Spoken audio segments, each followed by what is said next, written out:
Well, here we are again, another edition of What Barrie's Talking About from Barrie 360. I'm Dan Blakely. On this week's program, St. Marie among the Hurons fires up its candles again for another not-to-be-missed First Light celebration, but you might miss it if you don't get a ticket.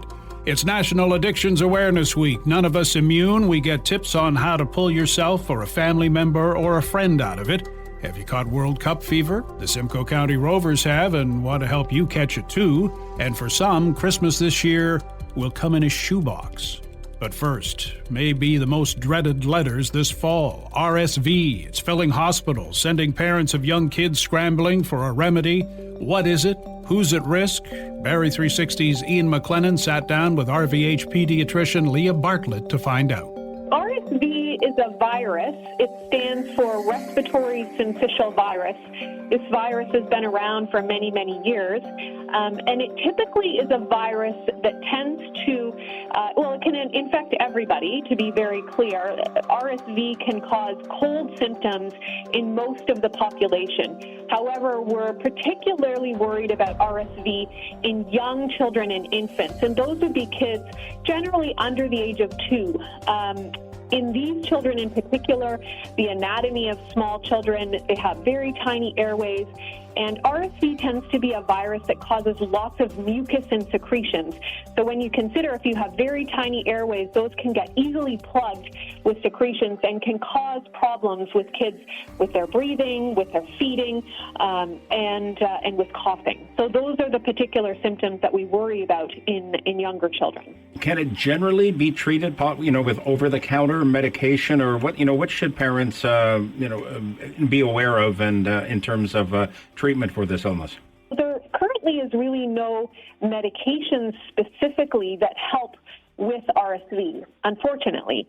In the hospital, sometimes we use asthma-type medications for kids that do respond to those, but at home, on a day-to-day basis, your choices for treatments would be treating the fever with fever medications like ibuprofen or acetaminophen.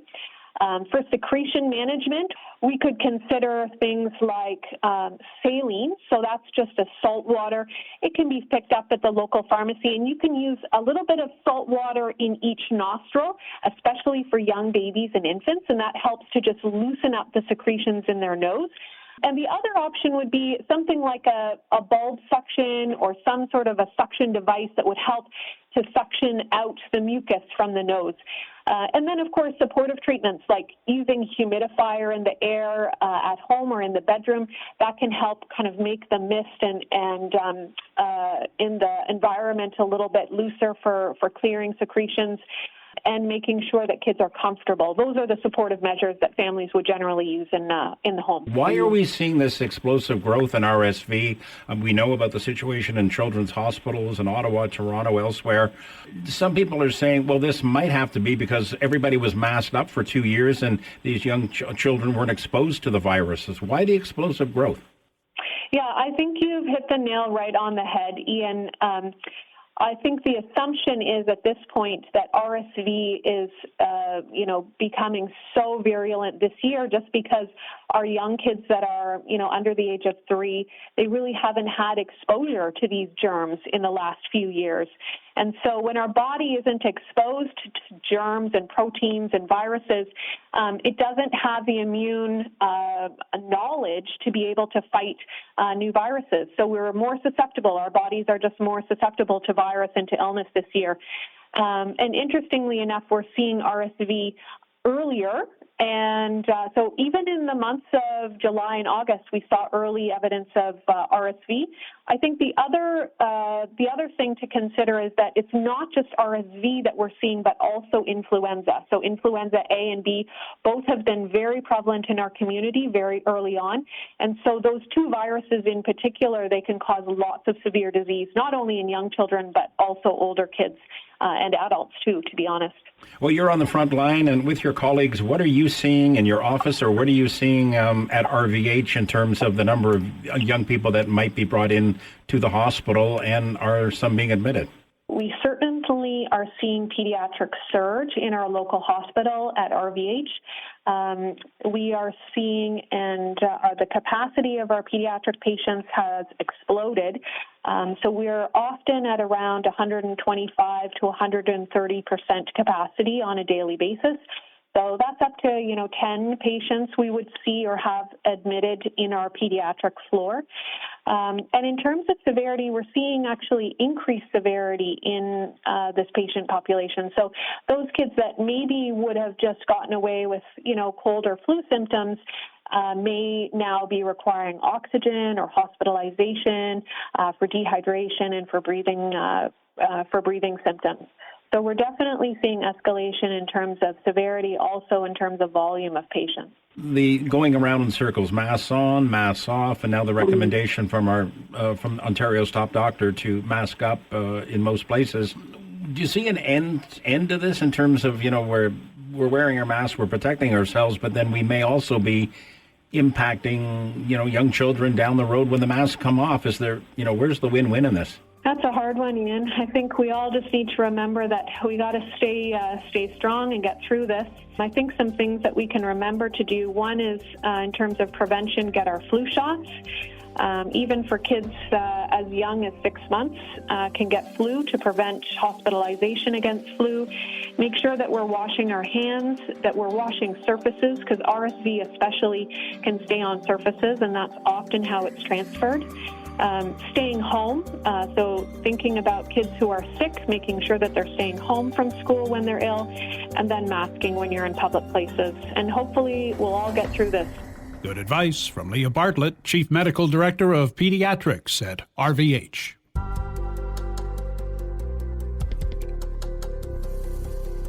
Thousands of candles and a couple of thousand years of history. The annual First Light celebration is underway at Ste. Marie among the Hurons, but it comes and goes quickly. Mikaela Lefaive, Marketing Coordinator for Huronia Historical Parks, tells us why you don't want to miss it. So I think it's special because you've got these gorgeous old historical buildings and 5,000 candles that are lit. And then we've got fresh seasonal greenery and beautiful decorations. And with the night, it really makes a magical experience for everybody. So 5,000 candles. Are you the lucky one who gets to light them?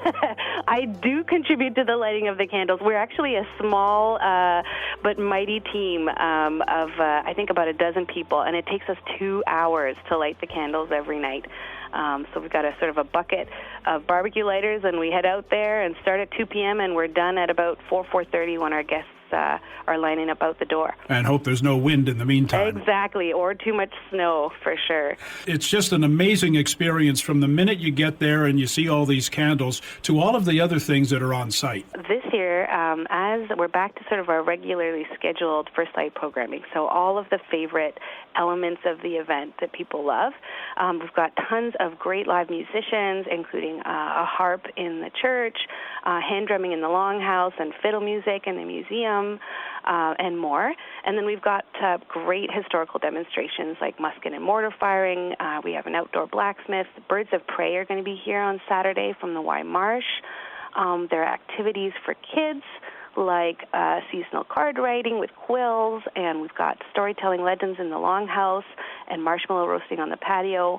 And then, of course, there's our vendor fair. We've got about 50-plus local artisans selling like a Christmas market, which is good fun, too. So lots to do for everybody. It really takes us back to a time that we can only read about or see pictures of. I think that is part of why it's called First Light, because candles and fire are some of the earliest ways that humans lit up the night, right? So it's the ambiance of the event that I think brings people back year over year, for sure. Now, there's only specific nights. It's a very short duration, so you have to get while the getting's good. That's right. So we've got, there's 6 nights this year, so November 24th, 25th, 26th, December 1st, 2nd, and 3rd. And we actually asked people to pre-reserve this year to make sure that everyone has a good time and that people are spread out through the event. So we are about almost, I think, 91% booked right now. So if you're sort of waiting to book your first flight tickets, now is the time. Don't waste any. Please come if you like. It's a magical time. You won't regret checking out this event. Now, in addition to getting yourself booked in, there are time limits as far as when you arrive. There are specific half hours. You can stay as long as you want, but you have to arrive within your specific half hour. That's right, yeah, and that's, again, just to spread people over the event. So I think our time slots are 5:36, 6:37, and 7:30, and the time slots that are left are Fridays and Thursdays at 7 and 7:30. And the 7 p.m. Thursday time slot is actually when our fireworks are as well. So, and there are choirs right after the fireworks, so that's worth checking out. If you're still looking for a date, Thursdays might be worth booking. And I tell you, the fireworks help warm you up if it's a cold night. That and the fire, we have a ton of fires. We literally cut a mountain of kindling leading up to this event. Best way to book online? Yes, book your tickets at stmarie-events.ca. And again, don't wait because they're booking up fast. Mikaela Lefaive, one of the guiding lights at Ste. Marie among the Hurons.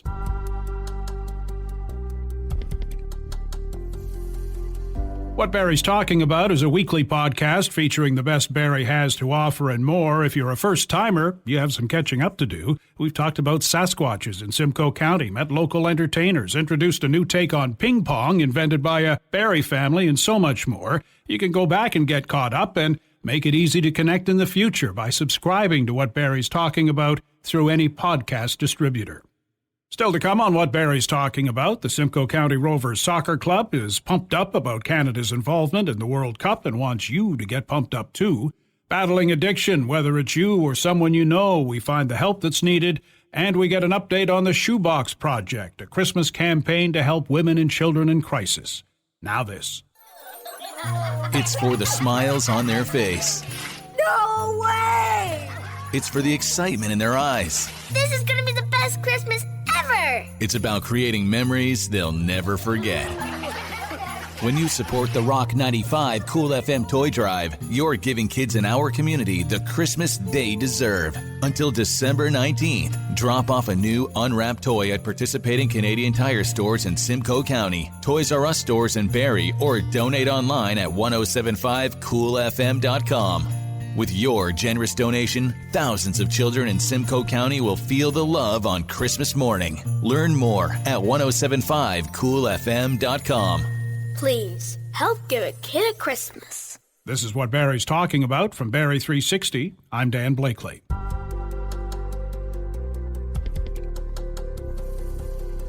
It is National Addictions Awareness Week. The Simcoe County branch of the Canadian Mental Health Association reaching out to let people know they're ready to help, be it someone acknowledging they have an addiction or a friend or a family member wanting to help. Maria Filuzzi is the clinical team lead in the addiction program locally. She told me addiction is more widespread than you might think. Yes, and it's unfortunate because there's still oftentimes stigma associated with substance use and addiction, and so individuals who are involved in substance use don't necessarily feel comfortable reaching out for support. And so it's really important as a society for us to recognize that addiction can impact anyone at any time. And this is someone's father, someone's mother, someone's sister, someone's brother, and that we should treat it so.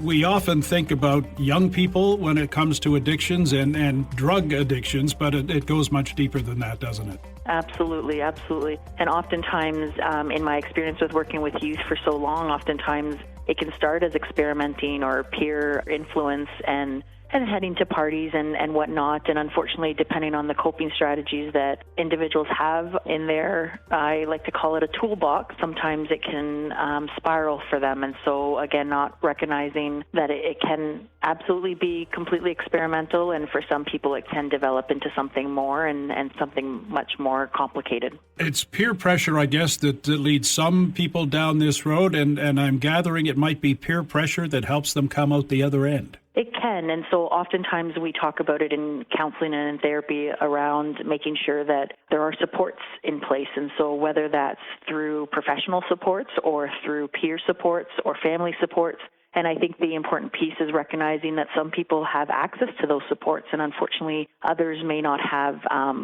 those supports readily available. And so it is really important to ensure that we have the resources available and that we are helping individuals get connected to those resources, whether it's personal or professional.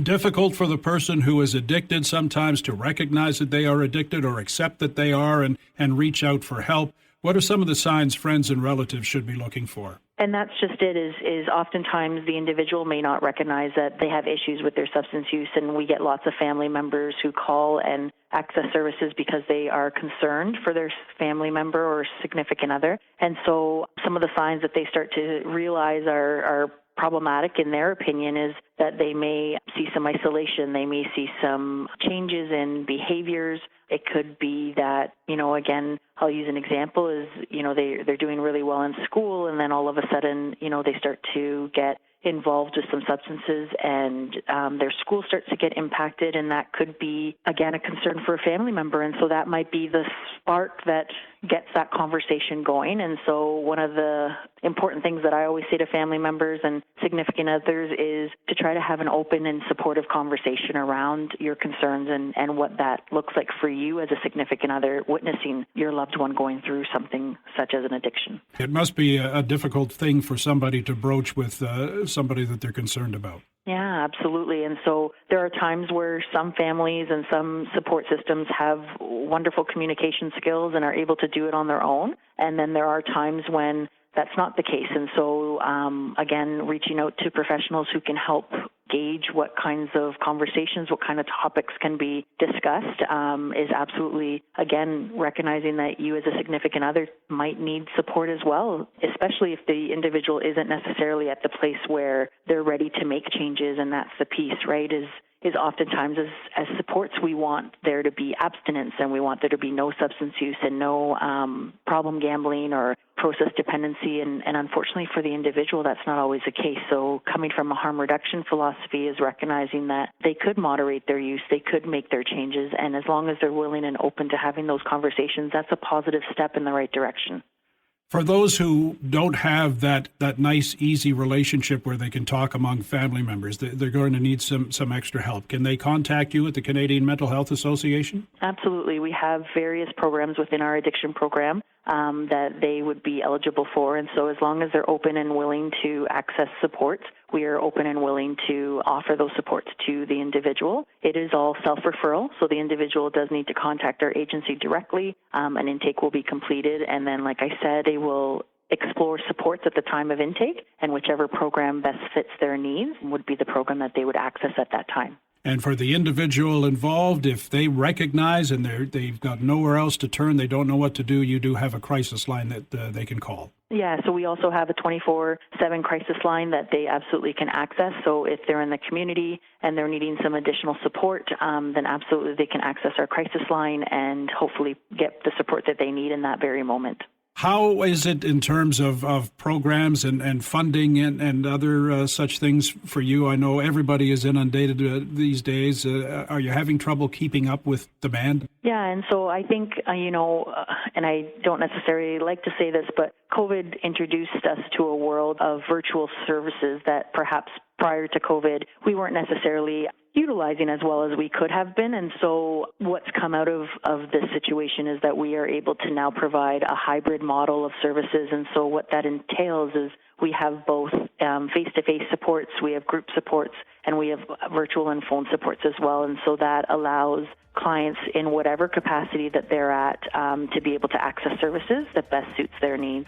Bottom line is there is help available. There's resources available for people who want to help. They just have to reach out. Absolutely, absolutely. And as family members as well, if you're struggling and needing someone to brainstorm some possible ideas, and that again is something that can definitely be utilized as well. Maria, thanks for the insight today. Thanks for all the wonderful work you're doing to help people get through difficult times. Thank you so much for this invitation and for this wonderful chat. The 24-hour crisis line is 705-728-5044.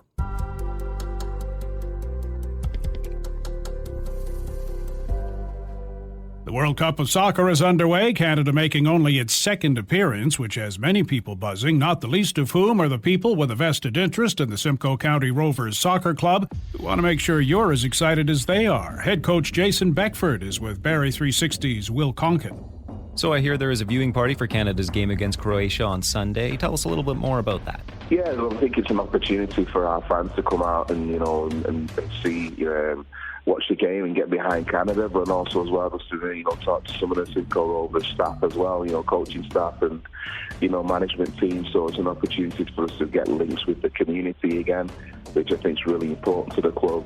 And we want to try and get players and fans more together, just to make sure we are making that connection, because we know we're going to need them come April time 2023. We're going to need them again when the League One season starts. These kind of like community activities or that when we're looking to get together, I think they're really important, so we can make sure we get those links and start to get some roots in the community, and they understand where we are, and we're not actually going anywhere. We want them to be part of what we're trying to build at Simcoe Rovers. So that's really important to us.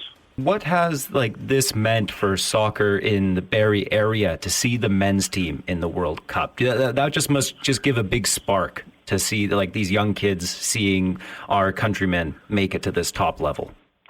Yeah, I mean, listen, I can only hope so. I mean, let's be honest. We've had one or two false starts. I mean, in terms of when the women, won Olympic gold not so long ago. They've got bronze medals, back-to-back bronze medals with Hurons. Obviously had the World Cup here as well in 2015. You just hope that those kind of things kind of do spark the interest again, because, football is, is played all over the world. It's very much a cultural thing as well. And we just hope we can start to develop a kind of more of a football culture or soccer culture, shall we say, within the Barrie area all over Ontario and Canada. So that's the idea, that hopefully people watch the World Cup. It's TSN, I think, are doing a good job in terms of making it accessible to everybody. I think every game's going to be on TSN, so there shouldn't be any excuses, why people aren't watching. The only excuse they may have is that it might be a little bit early in the morning for one or two of the games. So that's what we hope is going to ignite something in the community, and hopefully it's something that we can keep going for in next summer when we start League One as well. Congrats on the successful season with the Rovers. What were your biggest takeaways from the season? Listen, again, being the competitor that I am, and the background. I mean, I would have liked to have won it. I don't think we were that far away. I mean, the people in Huronia, we played in the semi-final. We got beat 1-0, so 2-1. The strategy that we used that particular day, it was working, but we just didn't have the depth that we needed. So one of the things I do think is about, making sure that I got the opportunity, this season I'll have the opportunity to choose, most of my own players, the players that I want, the ones that have good character. Because I think with good characters, you end up winning things. So characters are one thing, and then obviously the quality, and making sure we have a bit more depth in quality as well. Because I think as it came towards the end, although we did have a good season, for our first season, we've definitely surprised a few people, if you like, but put some markers down for next season. I think it's important that we do have a bit more strength in depth.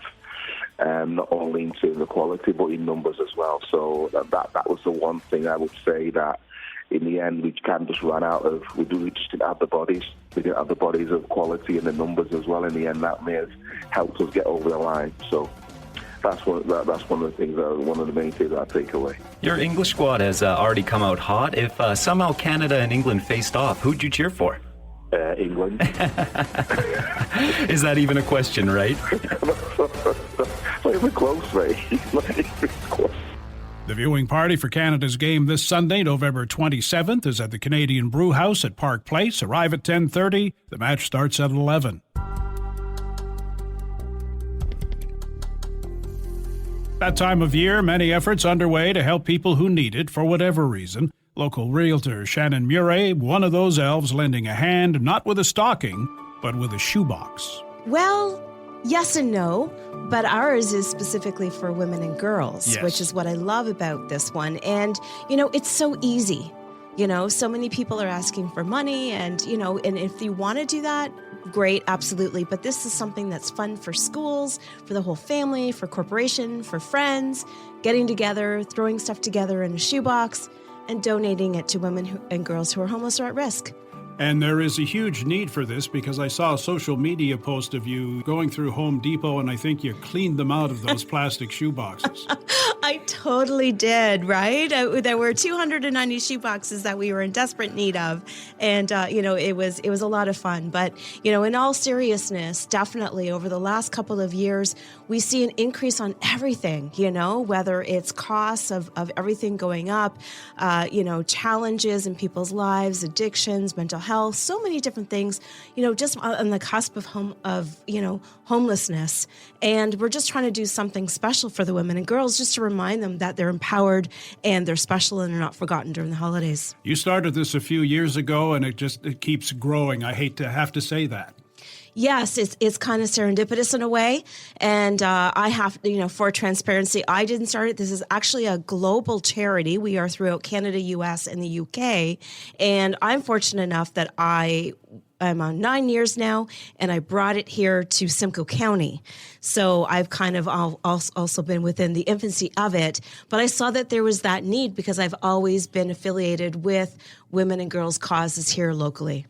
What's going into the shoe boxes? Where are you getting it? And how can people help you out? Super simple. Everybody can go to shoeboxproject.com/Simcoe for information how they can get involved, on how they can donate, anything that they want to do. We are looking for luxury items, anything between, like a luxurious soap or shampoos, nothing sharp, nothing with alcohol, up to $50 worth. And then they can bring it to one of our many drop-off locations throughout Simcoe County. Or, hey, if you don't have time, by all means, go to our website, donate. You get a tax refund because we are a charity, and we'll put the shoebox together for you. You can do it virtually. So we're trying to make it as easy for everybody as possible. Have you had the chance to see the faces of recipients when they get the boxes, or are you handing them to shelters and they go from there? So here's the thing. It's usually anonymous. So I will hear from the organizations or the caseworkers about the impact that they'll make. So it is truly anonymous. But then what's happened, because now I'm 9 years into this game, and I'm a survivor myself, which is why I'm passionate about these things. But what's really fun is some of the recipients have now come back and they're out of their situation and they remember how the shoebox made them feel, and now they're volunteers for us. How gratifying is that? Super gratifying. It's one of the biggest things of why I love what I do. I just lost my mother a couple of months ago, and one of the greatest things about this is by giving for others, no matter what you're going through, it allows you to bring you joy back in your life. All right. Give us the website address again if people are interested in helping out.